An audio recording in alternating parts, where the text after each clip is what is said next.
Our business has doubled since the beginning of May, really.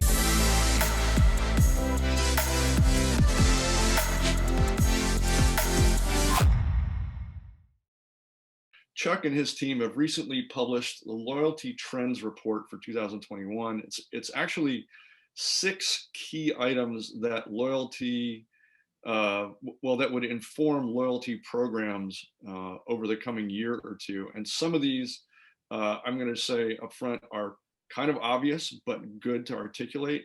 And some of these are things that are pretty eye-opening. So, looking forward to this conversation, Chuck.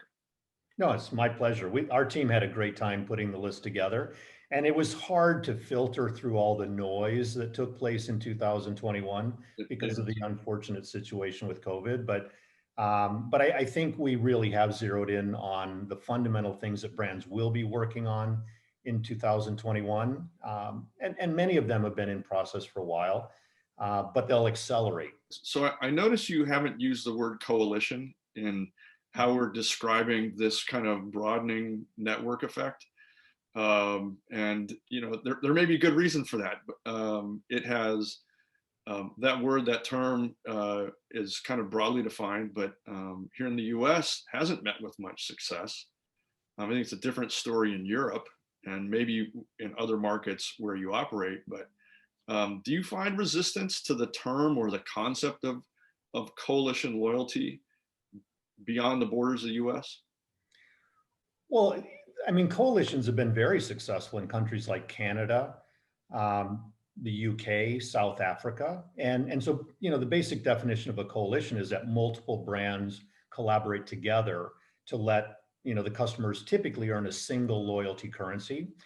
And I think that is the winning long-term model. I think customers should either be able to earn the currency that they really want, or the coalition is operating a single currency, that the customer can collect a lot faster because most of their discretionary income can be allocated among the retailers or the partners participating in that coalition.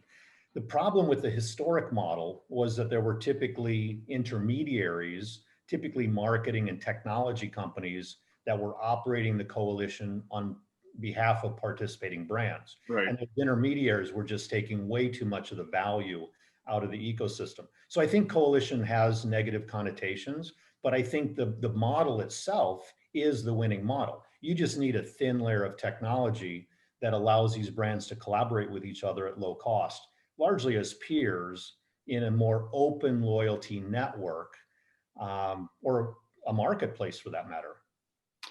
Can you talk about where you're seeing, maybe we'll just stop using the word coalition for now, but where you're seeing success in the kinds of adjacent organizations trading and being able to use points throughout their loyalty ecosystems? Well, I mean, in the United States, for example, Chase and Citibank have a lot, and American Express goes back even further, but they've allowed customers to earn points based on using their credit cards and then exchange out of those credit card programs, typically into a more aspirational travel loyalty program like airlines or hotel groups. And so that goes back a while for the really big banks. But what we've seen in 2020 is a lot more medium or smaller sized banks embracing that same concept because they're competing with Chase and Citibank to keep their card top of wallet. And so they need to offer similar type of functionality. Historically, those medium and smaller banks didn't have the technology or economies of scale to do deals with United Airlines, British Airways, but that's changing. But the really big opportunity that I foresee in 2021, 2022 for banks in particular is that usually the bank has a large merchant network that's using the bank, and they have a large consumer network, that have their bank accounts. And if they just bridge the merchant network with the consumer network and let their merchants market more directly to the consumers and deliver more value, it generates a lot more value for all the stakeholders in that bank's ecosystem. And I think that's where the bank can put up the biggest, moats or barriers to customers leaving. kind of makes you think and wonder why that hasn't happened already on a larger scale, because it seems like a fairly obvious move. Exactly. I'm kind of dumbfounded by it. But I think, life has been relatively easy for a lot of these larger brands. They haven't been challenged as much as they are getting challenged now, or have been in the last couple of years. And the competitive environment is getting more fierce. And so people who've been fat, dumb, and happy for a long time are now recognizing the need to change. Right, right. And we're not going to name names here at all, are we? But Well, I mean, a lot of the bigger loyalty programs that people, could recognize just by the brand name have been around for 20 or 25 years, some even 35 years. And and many of them have not changed very much in 3 decades. And so depending on the sector, so in grocery, for example, grocery is a sector with relatively low margins. So the grocer itself cannot afford to give a lot of value away, based on the dollars or pounds spent.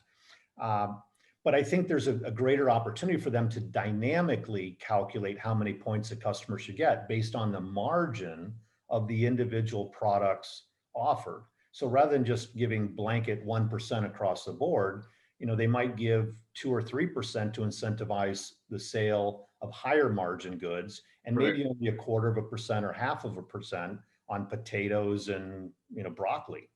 Takes some interesting technology to empower that. And I think it also takes some creative thought on the part of the probably the technology provider, but also on the part of the grocer to think that way. What they haven't really done is dynamically price the incentives to get customers to increase basket size or increase shopping frequency. Right. Grocers outside of Canada and the UK, and to some degree South Africa, haven't really partnered very much with collaborative or complementary brands so that customers can earn more outside of the grocery store. Grocers sell a lot of product, which would be really valuable for an airline or a hotel group to know whether a customer buys white label goods or branded goods. When they normally shop every week, but then they haven't shopped for 3 weeks in a row, it's probably because the customer is traveling. And if Right. the airline didn't take the customer to that destination, then they know they're not getting 100% share of wallet. So I think there are a lot of those types of opportunities to collaborate. Just rounding out grocery, I think Tesco probably does the best job in the world in terms of redemption options, where they give customers a really big step up in valuation on the points that have been earned at Tesco, by redeeming £2 worth of value for 8 pound discount coupon at Pizza Express or something like that. And obviously Pizza Express is taking a 5 pound discount Right. on that offer, but it creates a real nice step up in valuation. But there are lots of levers to increase the financial performance and value for loyalty programs. I just think a lot of people haven't thought deeply about them. Where do you think is a sensible place for companies to start? Well, I think some of the easiest things to do are acquire rewards at a better cost. But that requires a little effort, and it requires some partners that are willing to collaborate with you. But for example, hotels now have very sophisticated revenue management systems, and they know within one standard deviation how many rooms are going to be vacant on January 15th. Yeah. And so if 15 rooms are going to be vacant, they can't discount the price of those rooms without affecting the brand or angering customers that are paying full price on January 15th. But in an opaque market like a loyalty program, you could make those rooms available as redemption options. And if the room would normally be $200 a night, they might sell that room for $40 or $50 to the loyalty program, which means the cost for the loyalty program is modest. The hotel gets an extra guest at a profitable level because the variable cost to clean that room is $7.